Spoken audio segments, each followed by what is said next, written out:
Inamahoro, Femmes et filles pour la paix et la sécurité, a adressé une correspondance à Son Excellence la Première Dame de la République du Burundi, en sa qualité de Première Dame de la République du Burundi et de présidente de la mission de paix des Premières Dames du continent africain, MIPREDA. Dans cette lettre, nous avons rappelé que le Burundi traverse depuis 2015 une crise politico-sécuritaire qui peine à se résoudre. Et cette situation affecte profondément le vivre ensemble de notre population, les conditions de vie qui ne cessent de se détériorer, l'économie, la gouvernance, la justice, ainsi que les droits de l'homme, qui sont au plus bas niveau dans l'histoire du pays. Bref,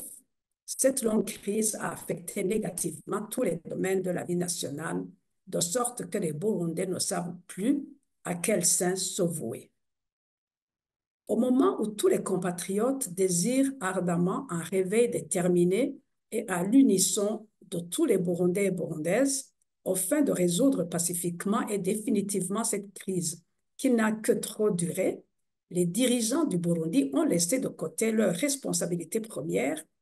d'y trouver des solutions idoines. Ils semblent plutôt se focaliser sur le conflit interne qui oppose le gouvernement de la République démocratique du Congo au mouvement M23.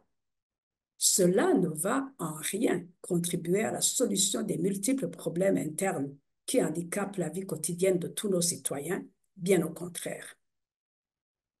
Alors, à Son Excellence la Première Dame du Burundi, nous lui avons adressé nos félicitations pour son intervention devant le Conseil de paix et sécurité de l'Union africaine lorsqu'elle a participé à ses assises à Bujumbura l'année dernière. Elle a, à juste titre, souligné la détermination de l'institution MIPREDA qu'elle dirige de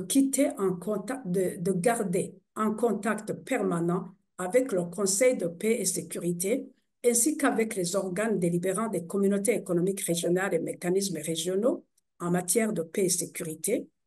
pour unir les forces afin de bâtir l'Afrique que nous voulons, une Afrique intégrée, prospère et pacifique.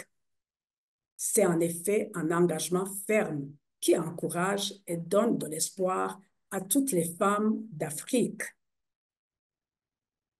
Nous avons exhorté Madame la Première Dame à tenir ferme dans l'engagement de la MIPREDA de promouvoir le rôle des Premières Dames africaines dans la gestion des conflits dans les pays et entre pays voisins, de mobiliser les gouvernements dans leurs efforts de garantir le règlement pacifique de tout conflit et d'encourager la coopération active entre pays frères et la promotion d'une culture et d'un environnement pacifique comme pilier de la stabilité et du développement durable. Il est en effet nécessaire de rappeler aux dirigeants de nos pays d'Afrique qu'au lieu de se lancer dans des guerres fratricides dans nos régions, ils devraient privilégier le dialogue, les négociations et la résolution pacifique de leurs différends pour la réalisation de la vision de l'Afrique que nous voulons, selon l'agenda 2063. Lorsque le conflit a éclaté en RDC, opposant le mouvement M23 au gouvernement de ce pays, la première réaction attendue des gouvernements voisins était la médiation et la diplomatie préventive pour éviter le pire dans la région des Grands Lacs. Le déploiement de la force d'intervention de la communauté est-africaine, dont le Burundi faisait partie, a été dédoublé dans notre accord bilatéral de déploiement des forces armées burundaises pour combattre le M23.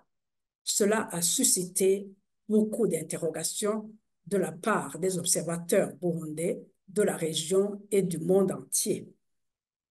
Il s'en est malheureusement suivi une forte mobilisation de combattants militaires et non militaires burundais à déployer dans ce conflit. Les Burundais se demandent encore aujourd'hui le but final de cet énorme investissement en ressources humaines et matérielles de l'État du Burundi dans une guerre dans notre pays. les femmes et les filles, les mères, les sœurs de tout ce monde sacrifié pour la RDC crient au désespoir sans que personne n'entende leur appel. Les médias rapportent chaque jour de lourdes pertes dans les rangs des combattants burundais. Au lieu de prendre parti et de s'engouffrer dans ce conflit fratricide à l'est de la RDC, le Burundi aurait plutôt fait preuve de bon sens en s'investissant dans la recherche d'un règlement pacifique de cette guerre absurde. En tant que mouvement Inamahoro, femmes et filles pour la paix et la sécurité, nous avons donc adressé cette correspondance à Son Excellence la Première Dame du Burundi et à l'ami Preda pour leur demander d'user de leurs bons offices pour secourir tous ces milliers de Burundais qui sont en train de périr en RDC sans connaître véritablement la raison de leur sacrifice. Leurs familles souffrent doublement encore parce qu'elles perdent le leur et ne reçoivent même pas d'informations sur leur sort. C'est de la torture et un traitement inhumain et dégradant pour ces victimes, leurs familles et tous les Burundais en fin de compte. Nous avons donc exhorté vivement les premières dames à joindre leurs énergies et tout mettre en œuvre pour sauver ces enfants du Burundi dont la disparition est une énorme perte pour le pays et leurs familles. En s'acquittant de cette noble mission, elles auront ainsi contribué à sauver cette génération qui périt sous le regard indifférent de tous ces mécanismes régionaux, africains et internationaux. À cet effet, nous leur avons instamment prié de mobiliser la MIPREDA pour sensibiliser les chefs d'État et de gouvernement de notre région afin qu'ils privilégient l'entente, le dialogue et la coopération pour régler les différends et promouvoir la paix et le développement au profit de tous nos peuples.